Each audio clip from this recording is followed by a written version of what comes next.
மழை பெய்கிற மாதிரி ஃபுல்லெல்லாம் பேசி நல்லா பேசி விட்டார். என்ன பேசுறதுன்னு தெரியல. இங்கே வந்திருக்கும் எல்லா பத்திரிகை நண்பர்களுக்கும், நம்ம எல்லா பிஆர்ஓகளுக்கும், மேடையில் இருக்கும் ராமையா சார் அவர்களுக்கும் எல்லாருக்கும் என்னுடைய முதற்கண் வணக்கத்தை தெரிவிச்சுக்கிறேன். நிறைய தடவை நான் இங்கே உங்களெல்லாம் ஒரு ஆர்டிஸ்டாக பலமுறை இயக்குனராகவும் தயாரிப்பாளராகவும் நான் சந்திச்சிருக்கேன். இன்றைக்கி ரொம்ப புதுசாக இருக்குது. ஒரு பொண்ணை கட்டி கொடுத்ததுக்கப்புறம் அப்பனா அண்ட் மாமனா உங்கள் முன்னாடி நிற்கிறேன். ஸோ ரொம்ப டிஃப்ரெண்ட்டாக இருக்குது எனக்கு. நம்ம முரளி சொன்ன மாதிரி நன்றி படம் ராமநாதன் சார் என்னை இன்ட்ரடியூஸ் பண்ணார். அது இப்போ கிட்டத்தட்ட இல்லை 40 இயர்ஸ் தான். 1984, 40 வருஷம் ஆச்சு. ஸோ என்னுடைய சினிமா கரியரில் நிறைய பெரிய கிராஃப் மேலே போய் கீழே வந்து ரொம்ப பாதாளத்துக்கு போய் திருப்பி ஒரு லெவலுக்கு வந்துட்டு அதுக்கப்புறம் அப்படியே ஸ்டடியாக போயிட்டுருக்கு, வெற்றிகரமாக போயிட்டுருக்கு. ஸோ இந்த வெற்றிக்கு என்னை பொறுத்த வரைக்கும் தமிழ்நாட்டு மக்கள், என்னுடைய குடும்பம் எந்த அளவுக்கு இம்பார்ட்டண்ட்டோ அதே அளவுக்கு நம்ம பத்திரிகை நண்பர்கள், இந்த மீடியா. இது நான் ரொம்ப ஆத்மார்த்தமாக சொல்கிறேன், உண்மையாக சொல்கிறேன். நான் எப்பவும் சொல்கிறது உண்டு, ஒரு ஆர்டிஸ்ட்டுக்கும் இல்லைன்னா ஒரு டெக்னீஷியன்ஸுக்கும் அப்புறம் மக்களுக்கு நடுவே சென்டரில் ஒரு கெட்டாலிட்டிக் ஏஜென்ட்ன்னு நம்ம என்ன சொல்கிறோமோ அதுதான் மீடியா அப்படிங்கிறது தான் எப்போது நம்புகிறேன். ஸோ சங்கீத் முடிஞ்சது, அதுக்கப்புறம் கல்யாணம் முடிஞ்சது, ரிசப்ஷன் முடிஞ்சது. நம்ம 2 குடும்பங்களும் ரொம்ப சந்தோஷமாக இருக்கிறோம். இந்த சந்தோஷத்தை உங்கள் கூட ஷேர் பண்ணும் அப்படிங்கிறது தான் இன்றைக்கி நம்மளாம் மீட் பண்ணுறோம். அப்புறம் தம்பி ராமையா அவர்கள் 2 பேரும் சேர்ந்து பல படங்களில் நடிச்சிருக்கோம். ஆனால் என்றைக்கும் அவர் எனக்கு சம்மந்தி ஆவார்னு நான் அவருக்கு தெரியாது, எனக்கு தெரியாது. But it was a very very pleasant surprise for me. It's a fantastic family. ரொம்ப ஒரு பண்பாடு உள்ள ஒரு ஃபேமிலி. என்ன பேசினாலும் அதில் ரொம்ப அதில் ஒரு வெயிட் இருக்கும். அந்த மாதிரி அவங்களுடைய மனைவியார் கூட சாந்தியம்மா, அவ்வளோ ஸ்வீட் ஃபேமிலி. ஸோ இப்படிப்பட்ட ஃபேமிலிக்கு என்னுடைய பொண்ணு ஒரு மருமகளாக போகிறதுங்கிறது எனக்கே ரொம்ப பெருமையாக இருக்குது. So thank you sir. And then நம்ம மாப்பிள்ளை, இவருடைய சந்திப்பு எனக்கு எப்படின்னா, நான் ஒரு சர்வைவர் அப்படிங்கிற ஒரு ஷோ ஹோஸ்ட் பண்ணேன் சவுத் ஆஃப்ரிக்காவில். அங்கே நிறைய கண்டஸ்டன்ட்ஸ், அதில் ஒரு கண்டஸ்டண்ட்டு என்னமோ தெரியாது, இது ஒரு ஐரானிக். ஸோ அங்கே இருக்கிற கண்டஸ்டன்ட் சில பேர் பிடிச்சிருக்கு, எல்லாம் பிடிச்சிருக்கும். அதில் ரொம்ப பிடிச்சது எனக்கு உமாபதி தான். அப்போல்லாம் தெரியாது ஒரு லவ் பண்ணுவாங்க, இது இந்த மேட்டரெல்லாம் தெரியாது. அது அவருடைய எதுக்கு பிடிச்சதுன்னா, because of a simplicity and ஒரு இன்னோசன்ஸு, ஆனஸ்டி, அப்புறம் அந்த energy and is sense of humour. அந்த நீங்கள் பார்த்தீங்கன்னா, மறுபடியும் நீங்கள் பார்த்தீங்கன்னா, நீங்கள் அந்த ஷோ பார்க்கலாம், ரொம்ப பேசிட்டு இருப்பார். அண்ட் மோர் தென் தட், இப்போ ரீசெண்டாக எனக்கு தெரிஞ்சது, அவருடைய என்ன சொல்லுவாங்க, இஸ் வெரி வெரி டேலண்டட் பாய். ஒரு மிகப்பெரிய ஒரு ஆக்ஷன் ஹீரோ ஆகக்கூடிய எல்லா தகுதிகளையும் இருக்கக்கூடிய ஒரு actor. And is basically is directing a film now. But ரொம்ப கூடிய சீக்கிரத்தில் நீங்கள் பார்க்க போகிறீங்க, ஒரு பெரிய ஆக்ஷன் ஹீரோவை பார்க்க போகிறீங்க நீங்கள். அதுக்குண்டான எல்லா தகுதிகளும் இருக்குது. You can do acrobatics, dance, extraordinary dancer, இதெல்லாம். இது என்னுடைய மருமகன் அப்படிங்கிற இதில் நான் சொல்லலை, அது நான் தான் இப்போவே பார்க்குறேன். So I welcome him as my son-in-law to my family. And again, I should talk about my daughter. நான் எப்பவும் I'm very very proud of my daughter. என்னுடைய முதல் குழந்தை பிறந்ததுக்கப்புறம் எங்களுக்கு எவ்வளோ இருந்தோ அதை விட ரொம்ப ஒரு சந்தோஷங்கள், லாஃப்டர், இது வரைக்கும் எல்லாம் வந்து ஒரு பாசிட்டிவிட்டி தான் கொடுத்துருக்கு என்னுடைய டாக்டர். அண்ட் ஒரு நாள் வந்து சொன்னான், என்னுடைய செகண்ட் டாக்டர் வந்து சொன்னான், ஐஷு என்னமோ பேசணும்ப்பா. என்ன பேசணும்? இல்லை தெரியாது, உங்ககிட்ட தனியாக தான் பேசணுமா? நம்ம தான் கதையெல்லாம் எழுதுகிறோம், ஸ்க்ரீன் பிளே எல்லாம் தெரியுது இல்லையா? ஓகே, என்னமோ ஏதோ லவ் கிவ் இந்த மாதிரி ஏதாவது இருக்கும் அப்படின்னு சொல்லிட்டு போகும்போது அது உண்மையாக இருந்தது. ஆமாப்பா இந்த மாதிரி. ஆஹா சரி, யார் அப்படிங்கிறது தான் ரொம்ப எனக்கு தெரியல, எனக்கு இது மட்டும் கெஸ் பண்ணல. அப்புறம் உமாபதியா எப்படி? நான் அங்கே பார்த்தது பிகாஸ் எனக்கு தெரியவே இல்லை. அண்ட் தென் தெரிஞ்சது உமாபதின்னு. ஓகே, சரி, சின்ன வயசுலேருந்து நம்ம ஒரு பையனுடைய தகப்பனா அவருக்கும் சரி, யாருக்காக இருந்தாலும் சரி, யார் என்னுடைய பொண்ணுக்கு மருமனாகுமா, எங்கே இருக்கிறான் அப்படிங்கிறதெல்லாம் நம்ம யோசனை எப்பவும் இருந்துக்கிட்டே இருக்கும். அதே மாதிரி அவருக்கும் இருக்கும். ஸோ உமாபதி அப்படிங்கிறது நான் கனவுல கூட நான் யோசிச்சது கிடையாது. But I like him basically. அப்போல இருந்து அப்படி சொன்னாங்க. இம்மிடியேட்டாக ஓகே. தென் ஐ தாட், என் ஒய்ஃப் அதுக்கப்புறம் என்னங்க என்ன நினைக்கிறீங்க நீங்கள் அப்படின்னாங்க. இல்லை, நினைக்கிறது என்ன இருக்குது, இது ஒவ்வொருத்தருடைய வாழ்க்கை, அவங்க ஆல்ரெடி டிசைட் பண்ணியிருக்காங்க. ஸோ நிச்சயமாக இது கரெக்டான ரூட்டில் போயிட்டுருக்கோம் அப்படின்னு நினச்சி தான் அவங்க அப்படி டிசைட் பண்ணியிருக்காங்க. சின்ன ஒரு விடலை பருவத்தில் இருக்கிற ஒரு ஜஸ்ட் 16 years 14 years ஏஜாக இருந்தால் நம்ம யோசிக்கலாம் அவங்களுடைய முடிவுகள் கரெக்டாக இருக்குமோ இல்லையோ அப்படிங்கிறது. பட் இந்த இதில் கரெக்டாக தான் இருக்கும். அண்ட் அகெயின், தெரிஞ்சோ தெரியாமலையோ எனக்கு அந்த பையனை நான் பார்த்து பழகிற ஒரு வாய்ப்பு இதுக்கு முன்னாடி எனக்கு கிடைச்சிது. ஆல்மோஸ்ட் ஒரு 2 months எவ்ரி செகண்டை நான் பார்த்துட்டே இருந்தேன், ஒரு second day. So I am very happy. அப்புறம் ராமேஷ் சார் பற்றி கூட தெரியும், is a wonderful human being அப்படின்னு.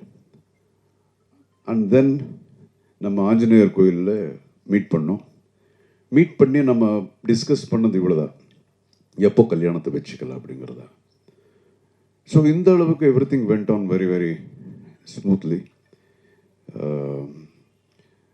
அதுலேயும் நிறைய ஒரு சின்ன சின்ன மிராக்கிள்ஸ் மாதிரி எல்லாம் நடந்தது. And then we decided, and today you can see them. எனக்கு ஒரு இவர் சொல்லிட்டு இருந்தார், ஐஷு பார்க்கும்போது இவ்வளோ தான் இருந்ததுன்னு. எனக்கு இப்போ கூட அப்படி தான் இருக்குது. இப்போதான் கொஞ்ச நாளுக்கு முன்னாடியே என் மடியில் அப்படி உக்காந்துட்டு ஒரு கம்ப்யூட்டரில் பார்த்து கேட்ட ஞாபகம் அப்படி இருக்குது. அப்பா இது என்ன இது அப்படின்னு.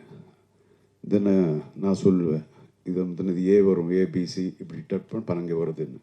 ஸோ இது சொல்லி இப்போ தான் நடந்த மாதிரி இருக்குது. Today she sitting with the man she loves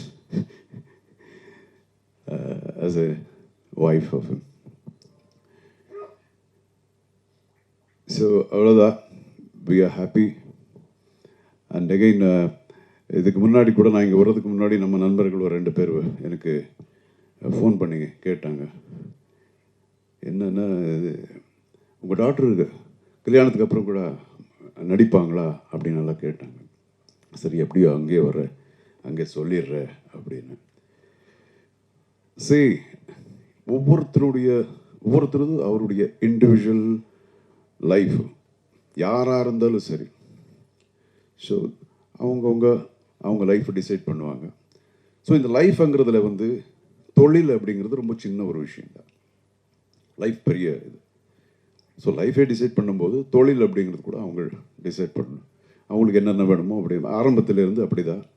so என் பொண்ணு மட்டும் இல்லை, எந்த பொண்ணாக இருந்தாலும் சரி, எந்த பொண்ணாக இருந்தாலும் அவங்களுக்கு என்ன வேணுமோ அவங்க டிசைட் பண்ணுற உரிமை அப்படிங்கிறது அவங்களுக்கு இருக்குது. It is their rights. அது நான் எப்பவும் நம்ம விட்டுருவேன். அதுதான் நாங்கள் எல்லோரும் அதுதான் நம்புகிறோம். அண்ட் இத்தனை வருஷமாக என்னையும் சரி, ரமேஷ் சாரி சரி, நீங்கள் எல்லாம் வந்து உங்களுடைய அன்பு ஆதரவு எல்லாம் கொடுத்து காப்பாற்றிருக்கீங்க.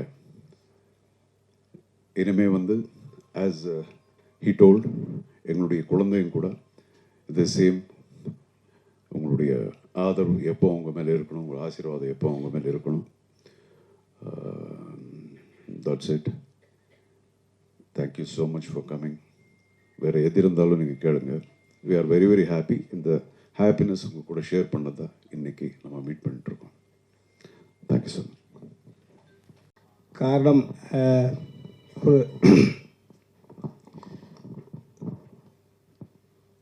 ஒரு தந்தை அப்படின்ற ஒரு ஸ்தானத்திலிருந்து பேசுகிறது ஒரு நெகிழ்வான விஷயம். இந்த இடம் என்பது நான் நிற்பதற்கு காரணம் மேலே இருக்காங்க அம்மா அப்பா. என்னை இயக்கி கொண்டிருப்பது அவர்கள் வளர்த்த வளர்ப்பு. என்னிடம் ஒன்றுமில்லை. ஸோ அதை நான் தெளிவாக இருக்கேன். நான் ஏதாவது சாதிச்சிருக்கேன் அப்படின்னா அந்த all credit goes to my dad and mom தான். இவன் ஏதாவது சாதித்தால் அது நான் சாதித்ததாக பொருள். இவர்கள் பிறக்கும் குழந்தை சாதித்தால் அது இவர்கள் சாதித்ததாக பொருள். எனக்கு இறைவனிடம் அந்த பொறுப்பை கொடுத்துருந்தேன். எங்கள் பாப்பாவை நான் முதல்ல சந்தித்த பொழுது எங்கள் பாப்பா கிட்ட சொன்னது தான், அதை உங்கள்கிட்ட பகிர்ந்துக்கிறேன். முதல்ல சந்தித்த பொழுது பாப்பா கிட்ட சொன்னது, ஒரு மனிதன் குழந்தையாக பிறக்கிற பொழுது அவனுடைய நிம்மதி என்பது அவங்க தாய் தந்தைகிட்ட இருக்கு. அதற்கப்புறம் வீதியில் விளையாட போகிற பொழுது நம்ம யார் கூட விளையாடுறோமோ அவங்கள்ட்ட போகுது அந்த நிம்மதின்ற பால். அதுக்கப்புறம் பள்ளிக்கூடத்துக்கு போகிற பொழுது பக்கத்தில் யார் உட்காந்துருக்காங்க அவங்களோட கேரக்டர் நம்மளை வந்து இன்ஸ்பயர் பண்ணும். அந்த நிம்மதின்ற பால் அவங்கள்ட்ட போகுது. பாடம் சொல்லிக் கொடுக்கும் வாத்தியார்கிட்ட போகுது. கல்லூரிக்கு போகிற பொழுது அதே தான் தொடருது. நண்பர்கள் யார், பக்கத்தில் இருப்பவங்க யார், யாரிடம் இறைவன் கை கொடுக்க தூண்டுகிறான், யாரிடம் இறைவன் நம்மளை மாணவனாக சேர்க்கிறான். வேலைக்கு போகிற பொழுது நம்மளை விட உயர்ந்த இடத்தில் இருக்கக்கூடிய அதிகாரிகள்கிட்ட போகிறது அந்த நிம்மதி. இப்படி ஒவ்வொரு நிம்மதியாக போகிற பொழுது அதற்கு அப்புறம் பர்சனல் வாழ்க்கை என்று வருகிற பொழுது நமது நிம்மதிங்கிற பால் நம்மளை கரம் பிடிக்க போகக்கூடிய வாழ்க்கையினுடைய துணைகிட்ட போகுது, நம் மனைவி கிட்ட போகுது. அதே போல என் மனைவி கிராமத்தில் கல்யாணம் இல்லை, எங்கள் பெரியம்மாவோட பேச்சு ஆரோக்கியமாக பிறக்க வேண்டுமே என்ற நிம்மதி அங்கே போகுது. அந்த என் மனைவியுடைய அந்த கற்பம் சூழ்ந்திருக்கிற போது இந்த வயிற்றில் போகுது. அதே போல அந்த நிம்மதிங்கிற பால் மறுபடியும் சொல்லண்டு வந்து இவன் வயிற்றுக்குள்ளே இருக்கிற பொழுது இவன் ஒழுங்கா பிறக்கணுமே போச்சு. இப்படி தொடர்ச்சியாக போகிற பொழுது என் மகளுக்கு வரம் தேடுகிற பொழுது மருமகன் நல்லா இருக்கணுமே, அவனுக்கு எந்த விதமான அந்த மாதிரி அவன்கிட்ட போச்சு, மருமகன்கிட்ட போச்சு. அந்த மருமகனை தேர்ந்தெடுக்கக்கூடிய உரிமையை கூட என் மகனிடம் தான் கொடுத்தேன். காரணம், ஒருவருக்கு 2 குழந்தை இருக்கலாம், 3 குழந்தை இருக்கலாம். எனக்கு 2 குழந்தை. எப்பா, எனக்கு மருமகன் அமைவதை விட, உங்கள் அம்மாவுக்கு மருமகன் அமைவதை விட, உங்கள் அக்காவுக்கு கணவன் அமைவதை விட உனக்கு மைத்துனன் சரியாக அமைய வேண்டும். நாங்கள் இருக்கும் காலம் வரை எங்களால் இந்த பூமிக்கு படைக்கப்பட்டவர்கள் இணைபுரியாது சந்தோஷமாக இருக்க வேண்டும். ஸோ நீ சொன்னீன்னா மகளை கொடுத்துருவேன். ஸோ அப்படி தான். ஸோ இந்த நிம்மதி என்பது தொடர்ச்சியாக என் மகள் இப்போ இறுதியாக எங்கள் பாப்பாட்ட சொன்னேன், அம்மா இறைவன் நம்மளை அடிக்கடி சந்திக்க வைக்கக்கூடிய சூழ்நிலை உருவாக்கி கொடுத்துட்டான். நிறையா பேச போகிறோம். முதல்ல அப்பா அங்கிளை பார்க்குற பொழுது என்ன சொன்னாங்கன்றது காலம் முழுக்க உன்கிட்ட இருக்கணும்னா அது மாதிரி பாப்பாட்ட சொன்னேன், அம்மா இந்த நிம்மதி என்கிற பால் இப்போ உன் மடிக்கு வந்திருக்கடா செல்லம். ஸோ எங்களுடைய எதிர்காலத்தை, எங்களுடைய அடுத்த தளத்தை நீ தாயாக இருந்து வழி நடத்த வேண்டும் என்று சொன்னேன். வீட்டுக்கு மருமகளாக வந்தாலும் எங்களுக்கு மகள்தான். எங்களுடைய அடுத்த கட்ட எல்லாமே எங்கள் பாப்பா கையில் போயிருக்கு. ஸோ அதை தான் பாப்பாட்ட வலியுறுத்தி சொன்னேன். இதையெல்லாம் தாண்டி எனக்கு இது வந்து சுமையா சுகமா அப்படின்னா சுகம், ஆனால் சுமையான சுகம். காரணம், பார்த்து ஒரு சுயம்பு. அர்ஜுன் சார் நான் வந்து சம்பந்தியாக பார்க்கவில்லை, நான் சார் தான் கூப்பிட்டுக்கிட்டு இருக்கேன், அவனும் சார் தான் கூப்பிட்றான். நான் என் உயரம் தெரிந்தவன், நான் எல்லா ஸ்டெப்பும் நான் அளந்து வந்து வச்சு தான் வந்திருக்கேன். யாருடைய எள்ளி நகையாடலுக்கும் நான் எந்த விதத்திலும் காரணமாயிடக்கூடாது. பயந்து பயந்து வாழ்க்கையை தாழ்வு மனப்பான்மையோடவே ஒவ்வொரு நிமிடம் நகர்த்தி கொண்டிருக்கிறவன். உங்களையெல்லாம் பார்க்கிற பொழுது கொஞ்சோண்டு சம்பளம், பெரிய அளவு முரட்டு மாடி பங்களாக்கெல்லாம் கிடையாது. எவ்வளவு சிரித்த முகத்தோடு அழைத்த குரலுக்கு ஓடி வர்றீங்களே என்ற பொழுது உங்களை பார்த்து ஒவ்வொரு முறையும் வியப்பேன். அது மாதிரி இன்றைக்கி அந்த மாதிரி வேந்த சூழலில் தான் இருந்துகிட்ருக்கேன். சார் காலமும் கடவுளோ அவரை எங்களுக்கு சம்பந்தியாக நியமிச்சிருக்கு. அவரை பார்த்தா ஏதோ சுயம்பாக வந்தவர். மரியாதைக்குரிய விஜய் முரளி சார் சொல்ல பொழுது படித்த பிள்ளை மட்டும் இல்லை, ஒட்டுமொத்த சினிமாவும் கை விட்டு தனியாக இருக்கிற பொழுது இருக்கிற புது மனைவி அவங்களுடைய நகையெல்லாம் வாங்கி சேவகன் அப்படின்ற ஒரு படத்தை எடுத்து தான் என்று அடையாளப்படுத்தி கொண்டு சுயம்பாக வந்தவர். நான் ஒரு சுயம்பு என்றால் எனக்கு முன்னோடி சுயம்பு அவர். ஸோ அவரை நான் சம்பந்தியாக பெற்றதில் என் தாய்க்கும் தந்தைக்கும் இறைவனுக்கும் நன்றி சொல்கிறேன். இந்த உறவு நீடிக்கும். நிச்சயமாக சினிமா குடும்பம், கலை குடும்பம், மற்ற எத்த ஒரு சூழ்நிலை எங்கே ஒரு ஒரு மான் மேய சென்றால், ஒரு பிள்ளைகள் ஓடி சென்றால் மறுபடியும் வீட்டுக்கு வந்து சேருவதை போல நேற்று வரை நடந்த நிகழ்வுகள் எல்லாரும் முதலமைச்சர் உட்பட அரசியல் பிரபலங்கள், சினிமா பிரபலங்கள் அத்தனை பேருக்கும் உங்கள் மூலமாக அந்த நன்றியை நாங்கள் தெரிவிச்சுக்கிறோம். இரண்டு குடும்பத்தின் சார்பில் ஒரே ஒரு விஷயம், எப்பொழுதும் எங்களிடம் பேசலாம், எதை வேண்டுமானாலும் பேசலாம். ஸோ அந்த உரிமை உங்கள்கிட்ட இருக்கு. எந்த விதத்திலும் இந்த குழந்தைகளுடைய அடுத்த கட்ட நகர்வுகளுக்கு, எங்களது நகர்வுகளுக்கு எப்படி பின்புலமாக இருந்து அடுத்து எங்களை நகர்த்தி கொடுத்தீர்களோ, இந்த குழந்தைகளையும் எதிர்காலத்தையும் உங்களிடம் ஒப்படைக்கிறோம். நீங்கள் உங்கள் வீட்டு பிள்ளைகளாக இருந்து எது வேண்டுமானாலும் எங்களிடம் சொல்லலாம், உரிமை இருக்கிறது. ஸோ அப்படி உங்கள்கிட்ட அந்த பணிவை மட்டும் வைத்து நான் விடைபெற்றுக்கொள்ள நன்றி. ரொம்ப நாள் கழித்து பார்க்குறதுக்கு இனி அடிக்கடி பார்ப்போம். எப்படி அப்பாவுக்கும் சாருக்கும் சப்போர்ட் பண்ணி நெக்ஸ்ட் கட்டத்துக்கு கொண்டு போகிறீங்களோ, லைக் கன்ஸ்ட்ரக்டிவ் கிரிட்டிசிசம் பண்ணீங்களோ, அதே மாதிரி எங்களுக்குமே ஒரு அன்பாவோட சொன்னீங்கன்னா நாங்கள் ஒர்க் பண்ணுறதுக்கு நல்லா ரெடியாக இருக்கிறோம். ஸோ ஹார்ட் ஒர்க் போடுறதுக்கு நாங்கள் ரெடி. சப்போர்ட் மட்டும் பண்ணுங்கள், கலக்குவோம். தேங்க்யூ. அடுத்ததான் அர்ஜுன் சார் வந்து ஜீன் சிட்டி ரோட்டில் அந்த வீட்டில் இருந்தார். நான் இப்போ படங்கள் நியூஸ் கொடுக்க போகும்போது போவேன். ஒரு நாள் காலையில் டிஃபன் சாப்பிட்டுட்டு இருந்தார் டைனிங் டேபிளில். ஏன் உயரத்துக்கு ஒரு நாய், அவர் நிறைய நாய் வளர்த்துட்ருப்பார். கரெக்டாக இங்கே வந்துச்சு, ஸ்டாப் பண்ணிட்டார். இப்படி நிற்கிது என்கிட்ட அந்த நாய், கழுத்தை பிடிக்க போகுது. எனக்காக அவர் ரொம்ப கூலாக டிஃபன் சாப்பிட்டுட்டு சரி அப்படியே நில்லு அப்படின்ட்டாரு.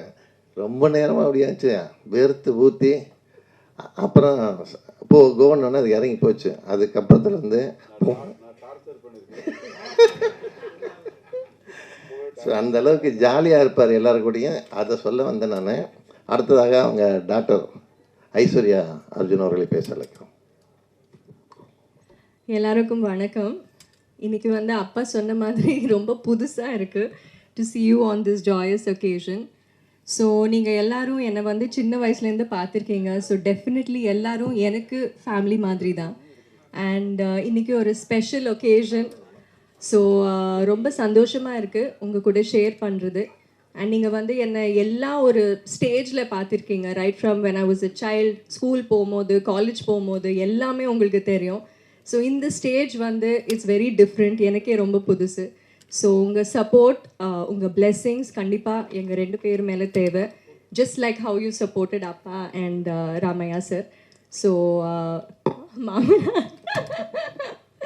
ஆமாம். ஸோ யா, உங்கள் பிளெஸ்ஸிங்ஸ் எப்போவுமே இருக்கணும்.